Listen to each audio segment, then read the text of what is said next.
I'm here to talk to you a bit about how, just by paying attention to what's around us, we can reduce stress, enhance creativity, and even improve relationships. Okay, so I've noticed this, and I'm sure you've noticed this. Students here are constantly stressed.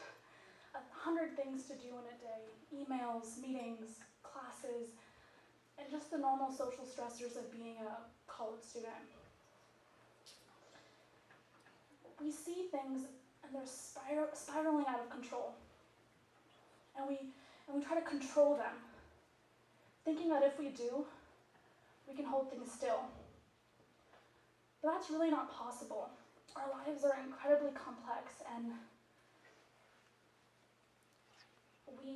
in this age of complexity where things are always on, always connected, it's not possible to hold things still. And if we try to, we further lose control. As we do things in our daily lives, there's a good deal of noise, and we're constantly checked out, cruising on autopilot. Moreover, society tells us that, you have to have control, and yet you cannot have it. Take, for example, listening to a professor lecture, our daily walk to class, cooking a meal, things that should actively engage our senses. Instead, we have this mental chatter that is constantly suppressing these sensations that we should be experiencing. Your boss might even tell you, learn this so it's second nature. Our society tells us we can't have control and encourages us constantly be on autopilot. So now I invite you to try something with me. Close your eyes if you are comfortable doing so.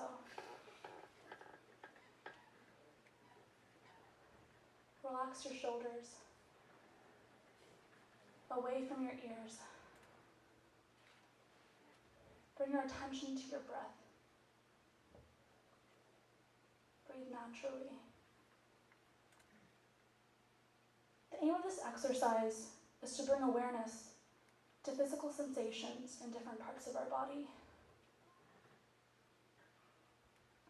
Our mind may be used to labeling such sensations as good or bad, pleasurable or even painful.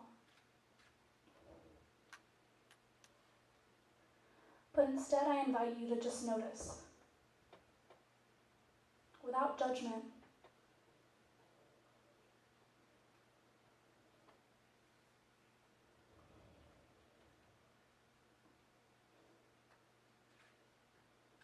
Notice how your body makes contact with your seat and the surface below you.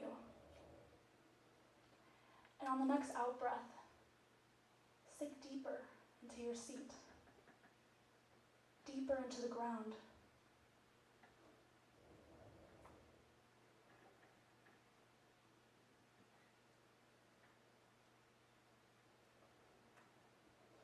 Bring your attention to your left foot.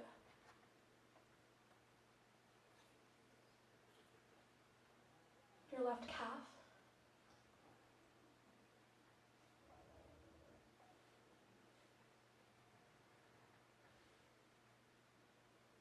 Your right foot. Notice how your heel makes contact with the ground. If you're wearing socks or sneakers, what's the texture like?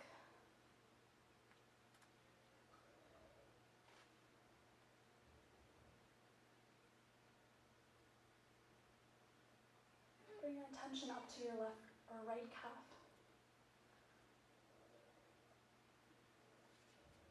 What's there?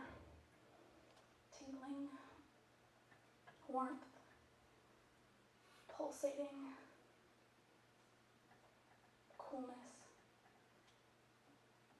even pain.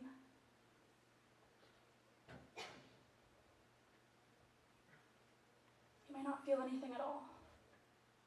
That is perfectly fine.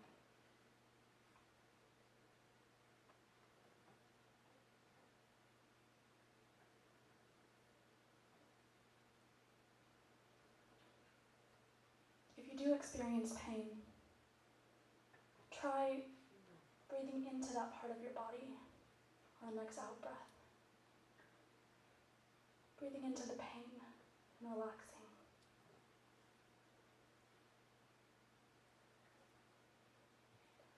Bring your attention up to your hips, lower back,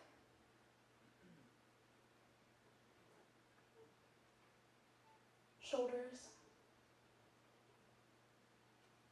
up along your neck and face. The sensations in your jaw, in your throat.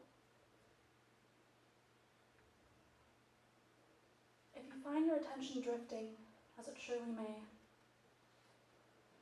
gently acknowledge that. And without judgment or accusation, bring your attention back to the part of your body you are concentrating on.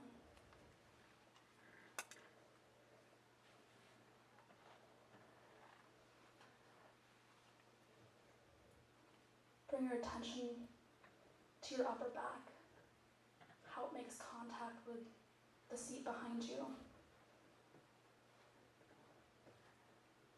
and up to the top of your head.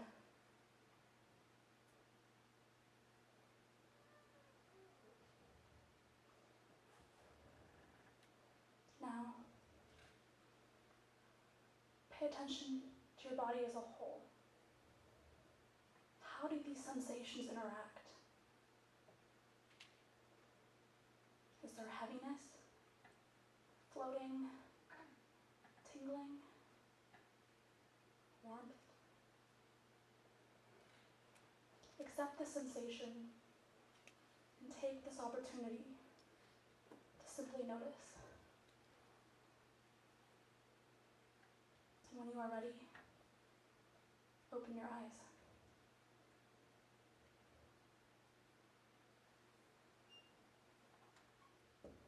Mindfulness has been an immense lesson for me, and not only paying attention to myself and the self-love in that, but also compassion and empathy. I've spent a lot of time growing up from a good deal of mistrust, and systematically so. I've had a job ever since I was 15, and this belief that I'm on my own and that no one else is going to help me. I spent a good deal of high school and middle school too, actually, playing bingo with the ladies of Rosehaven, a support shelter and advocacy back home. One evening, there was a woman and she had overslept on the sofa in the hospitality room. And as we were cleaning and closing in the last minute hubbub of things, she woke up and asked me if I could go grab her something to eat, since she had forgotten to do so. So I ran off to the kitchen and grabbed her some pastries that were going to spoil through the weekend in any case. And I gave them to her, and she accepted them smiling and went on her way. But afterwards, at the volunteer debrief, there was a great deal of commotion on my actions. And of all things to be discussing, we were discussing, what are our policies regarding women who had overslept? I mean, I'm sure this woman had eaten earlier, is what they all kept saying. She's been here since morning. One of the ladies asked me if I had seen her eat anything since I had been working at the food table. And I responded, she had. And the woman responded pretty sarcastically, "Good, now I can sleep at night." And it was just incredible. I mean, who knew how long it had been since this woman had last eaten or had the means to afford a bus ticket to Rosehaven? And these two-faced Catholic women that I had followed so dutifully all my life, and the politics, it was just maddening. It had been so different from what I'd been taught all my life. Dorothy Day, the founder of the Catholic worker movement, had said, "It is not in our right to discriminate between the deserving and the undeserving poor." And yet, what was I seeing here? My view of humanity had been shattered but I do believe it is possible for me to restore this image and still have positive, meaningful relationships. So I invite you again to close your eyes.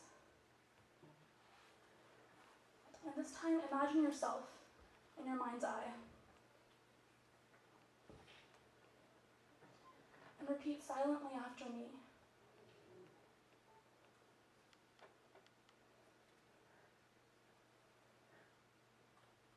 May I be safe. May I be happy.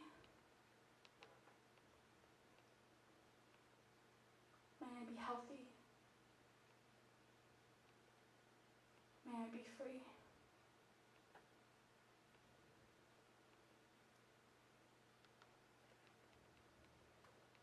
And now, imagine someone you love, someone you hold close to your heart. And repeat after me.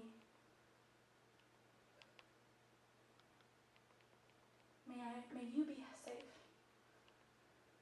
May you be happy. May you be healthy. May you be safe.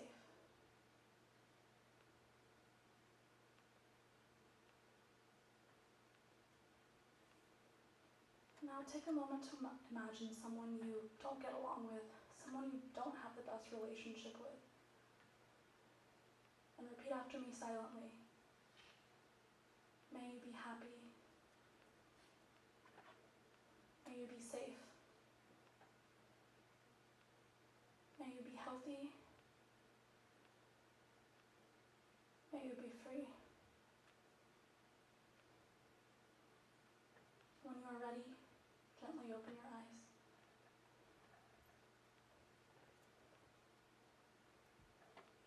I repeated this mantra, imagining that volunteer at Rosehaven, and in that moment I stopped being right and I found compassion. There's a great deal of discipline that comes with being mindful, but at its very core, mindfulness is about self-love and compassion.